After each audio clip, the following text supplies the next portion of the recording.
प्रदोष व्रत भगवान शिव को समर्पित है और इस दिन विधि विधान से उनका पूजन किया जाता है।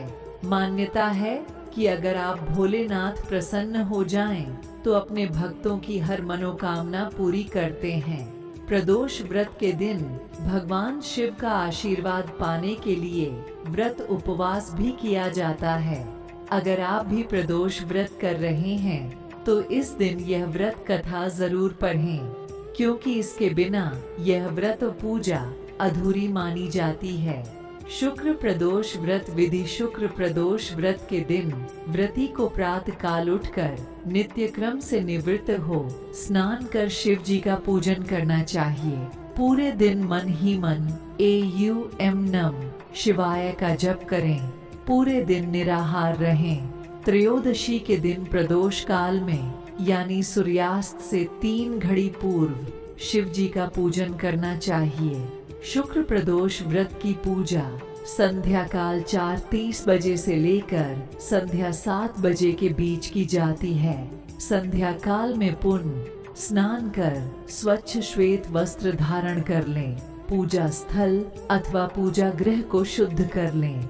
यदि व्रती चाहे तो शिव मंदिर में भी जाकर पूजा कर सकते हैं। 5 रंगों से रंगोली बनाकर मंडप तैयार करें। पूजन की सभी सामग्री एकत्रित कर लें। कलश अथवा लोटे में शुद्ध जल भर लें। कुश के आसन पर बैठकर शिव जी की पूजा विधि विधान से करें। ओम नमः शिवाय कहते हुए शिव जी को जल अर्पित करें। शुक्र प्रदोष व्रत कथा। एक नगर में 3 मित्र रहते थे, राजकुमार, ब्राह्मण कुमार और तीसरा धनिक पुत्र। राजकुमार और ब्राह्मण कुमार विवाहित थे। धनिक पुत्र का भी विवाह हो गया था, लेकिन गौना शेष था। एक दिन तीनों मित्र स्त्रियों की चर्चा कर रहे थे। ब्राह्मण कुमार ने स्त्रियों की प्रशंसा करते हुए कहा, नारीहीन घर भूतों का डेरा होता है। धनिक पुत्र ने यह सुना तो तुरंत ही अपनी पत्नी को लाने का निश्चय कर लिया। तब धनिक पुत्र के माता पिता ने समझाया कि अभी शुक्र देवता डूबे हुए हैं, ऐसे में बहू बेटियों को उनके घर से विदा करवा लाना शुभ नहीं माना जाता। लेकिन धनिक पुत्र ने एक नहीं सुनी और ससुराल पहुंच गया। ससुराल में भी उसे मनाने की कोशिश की गई, लेकिन वो जिद पर अड़ा रहा और कन्या के माता पिता को उनकी विदाई करनी पड़ी।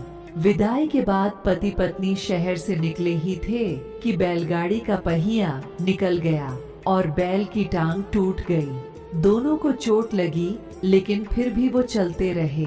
कुछ दूर जाने पर उनका पाला डाकुओं से पड़ा, जो उनका धन लूट कर ले गए।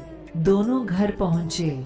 वहाँ धनिक पुत्र को सांप ने डस लिया। उसके पिता ने वैद्य को बुलाया तो वैद्य ने बताया कि वो 3 दिन में मर जाएगा। जब ब्राह्मण कुमार को यह खबर मिली तो वो धनिक पुत्र के घर पहुंचा और उसके माता पिता को शुक्र प्रदोष व्रत करने की सलाह दी और कहा कि इसे पत्नी सहित वापस ससुराल भेज दें। धनिक ने ब्राह्मण कुमार की बात मानी और ससुराल पहुंच गया, जहां उसकी हालत ठीक होती गई। यानी शुक्र प्रदोष के महात्म्य से सभी घोर कष्ट दूर हो गए। इस कथा सुनाने के बाद दोनों हाथ जोड़कर शिव जी का ध्यान करें। ध्यान का स्वरूप करोड़ों चंद्रमा के समान कांतिवान, त्रिनेत्रधारी, मस्तक पर चंद्रमा का आभूषण धारण करने वाले पिंगल वर्ण के जटाजूटधारी, नीले कंठ तथा अनेक रुद्राक्ष मालाओं से सुशोभित, वरदहस्त, त्रिशूलधारी, नागों के कुंडल पहने, व्याघ्र चर्म धारण किए हुए रत्न जड़ित सिंहासन पर विराजमान शिव जी हमारे सारे कष्टों को दूर कर सुख समृद्धि प्रदान करें। ध्यान के बाद शुक्र प्रदोष व्रत की कथा सुने अथवा सुनाएं।